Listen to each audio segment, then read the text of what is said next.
Hey everyone, it's Jason again. Welcome back to the Marvel Legendary deck building game component sets. Today we're doing the Legendary Fantastic Four set. It is a small box set. So we're just going to hop right in here. Our first one we're going to start off with is not actually a Fantastic Four member, is the Silver Surfer, who has no team affiliation.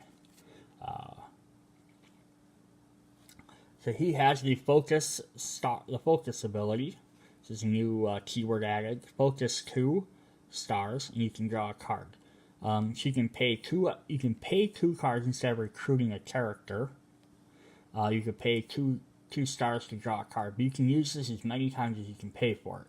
So right after you play Silver Surfer Warp Speed, you gain 2 recruit points. You could pay 2 to draw a card. If you'd already gained 4 other ones this turn, you could pay it twice more to draw 2 more cards. Just kind of a neat little mechanic to add in there. We have Epic Destiny. The same thing, has a focus of 6. You can defeat a villain of 5 or 6 attack. The Power Cosmic has a focus of 9. You gain 9 attack, but you already gained 3, so you only need to make 6 more. And Energy Surge, double the recruit points you have. So again, in the way I've kind of went through the different game over time, but when you play your cards, it's always, you play them one at a time because the order does matter, because sometimes you have to play one card in front of the other. So like this one, you actually want to play this card last, because it would double how many you have at that time, not how many you have at the end of your turn. So we're going to hit into our Fantastic Four characters. And we're going to start with Mr. Fantastic, who has his focus ability as well. Twisting Equations. Unstable Molecules, fighting the Juggernaut. One Gigantic Hand. So it's kind of funny, you get +1 for each card in your hand, so the bigger your hand. Yeah. And then the Ultimate Nullifier. If an enemy would fight this turn would have a fight effect. You may cancel that effect instead. And here's a focus 1, and you can use it against the Mastermind. Then we have our Invisible Woman, Disappearing Act. 4 of a kind. If you played any other card this turn that costs 4, you gain 2 things. And if you notice, all her cards cost 4. Unseen Rescue. Except for this one. The Invisible Barrier. If an ambush effect would occur, you may reveal this card and instead draw 2 cards instead. Nice defensive. We have the Human Torch. Call for Backup. Hothead. Flame On. Focus ability. And Nova Flame. You get +1 for each city space that contains a villain. The only downside, he has 6, he could gain more than 6. It's not really a downside, but like, that's pretty powerful. I mean, you could gain quite a few off of that. You can get an extra 5. And then finally we have the Thing. It started on Yancey Street. The Knuckle Sandwich.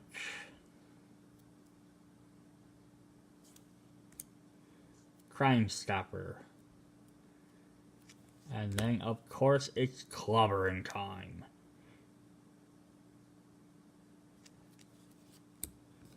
So our villains were our masterminds. We're going to start off, of course, we have the Mole Man. Gets +1 for each subterranean villain that has escaped. And he controls Subterranea. So Underground Riches. Secret Tunnel. Master of Monsters. Dig to Freedom. So his villains, Subterraneas, are Giganto, which is one of the first villains they ever fought. Megatar. The Moltoids. So they have a burrow ability, which again, if I remember off the top of my head, is when you defeat a burrow character, they go back to the first spot on the map as long as it's empty, which is the sewers, I believe. As long as that spot's empty, they'll keep going back there, so you effectively have to beat them twice to get rid of them. And then we have Rakhtar the Molian King. I'm going to assume he's the big guy up here and not these other guys. And then we have the big man Galactus, who costs 20 with a star to beat. He has the Cosmic Threat ability. So this is a mechanic that's so far, I believe, only been used for Galactus. But if I remember, again, I'm trying to remember all these off the top of my head, but for each different card you decide to play towards this of each thing, you can reduce his attack by 2. So you could potentially drop him down to, I think, 10 per turn. He leads the Heralds of Galactus, of course. His Master Strike destroys the city space closest to Galactus. Any villain there escapes puts this Master Strike there.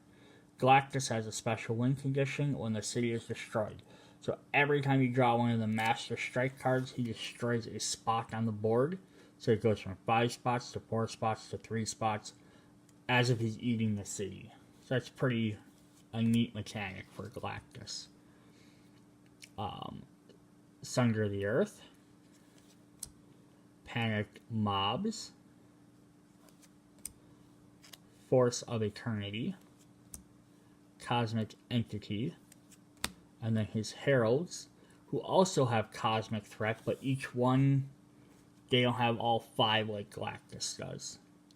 To have Fire Lord, you can defeat with a ranged character easily, or easier. Terex the Tamer, who has Strength.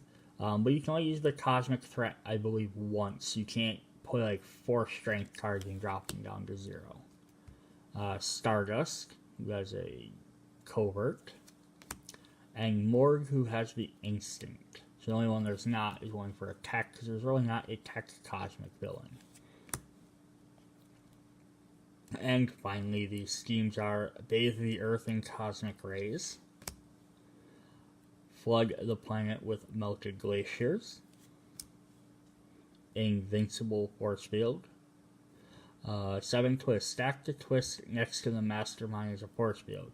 Special rule. To fight the Mastermind, you must also spend 1 star or 1 attack for each force field next to them. So that could get really devastating later on, especially if you're fighting like Galactus. And then pull reality into the negative zone. 8 twists on twists 2, 4, and 6 until the next twist. Enemies cost stars to fight and heroes cost attack to recruit. So it kind of flips it back and forth. It kind of makes things a little more difficult to play with. Alright, so that was the Legendary Fantastic Four set. I think some people have called this probably like the weakest set of all of them. Maybe just because the Fantastic Four characters aren't as neat, or their abilities. I like the focused ability, where you have the option of paying extra to activate a neat effect. The Cosmic Threat was a cool concept for like just a big boss, but I think including a Steam on top of that probably makes it almost too challenging, unless you're just playing with a certain specific team. But if you're setting up your team specifically just to beat the boss, it's kind of cheating in easy mode. But hey, those are just my thoughts on that. Alright, so that was Fantastic Four Legendary. See you guys later. Bye.